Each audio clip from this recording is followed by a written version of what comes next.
points of convergence. One would mark the German occupation of Paris, when Alexandre's father, Aron, always Aronchik to friends and family, hid in the Kahan's vacated business office on Rue de la Bienfaisance. That convergence deserves an asterisk to connote a wrinkle of fate. The office was vacant only because the Kahans had managed to get out of Paris just before the Nazis took control. There were also moments when the lines on the graph would be far apart, as the two families followed their dissimilar paths. The Ripps went from Grodno, in what is now Belarus, to Paris, while the Kahans began in Poland before passing through Baku and Azerbaijan and pausing for a decade in Berlin.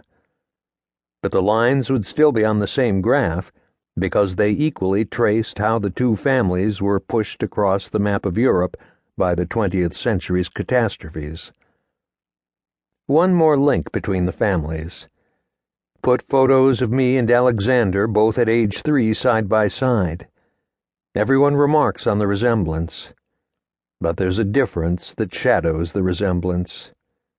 I escaped the Nazi trap, and Alexandre didn't. His murder is a key moment in the history of the two families, casting a bleak light on many events that went before. When I got back to the States after seeing the Berlin exhibit, I tried to write about the two families, but I couldn't get it to work. The words lay lifelessly on the page as in some antique chronicle. The events occurred long ago.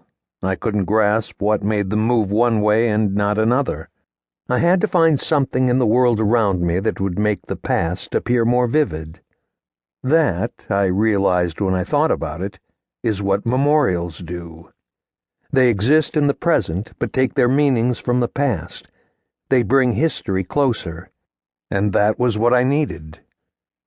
I understood that memorials typically evoke the lives of famous men and women and events of global significance, not the histories of two families like the Ripps and the Kahans, who had little claim to public attention. But that was only one way to look at it. Consider this. When I saw Maya Lin's Vietnam Veterans Memorial, my first thoughts were about how political decisions made thousands of miles from the battlefield had caused many Americans to die. I recalled that politicians talked of communism on the march, about something called the domino theory. The memorial prompted thoughts about the sweep of great historical events. That was my initial response, but it was not the only one.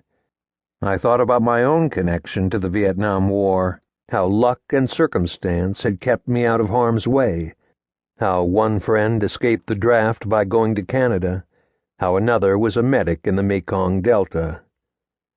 Memorials can trigger different messages, some more personal than others.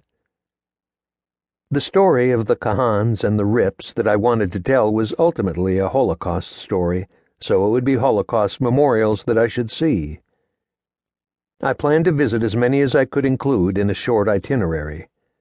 They would certainly remind me of how the Nazis killed 6 million Jews, and a refresher of that history lesson is always worthwhile. But I hoped that some memorials would also spark to life the story about the different destinies of the Kahans and the Ripps. I decided to go and see the Holocaust Memorial in New Jersey's Liberty State Park. It was a random choice, but I had to begin somewhere, and it wasn't that far from home. Negotiating the exuberant traffic on the turnpike was probably not the best way to get into the right mood, but once off the exit ramp and into the park, I slipped into another mode of existence. The tree-lined driveway was some 2 miles long, and by the time I reached its end, I felt something approaching reverence. New Jersey doesn't often get this still and quiet.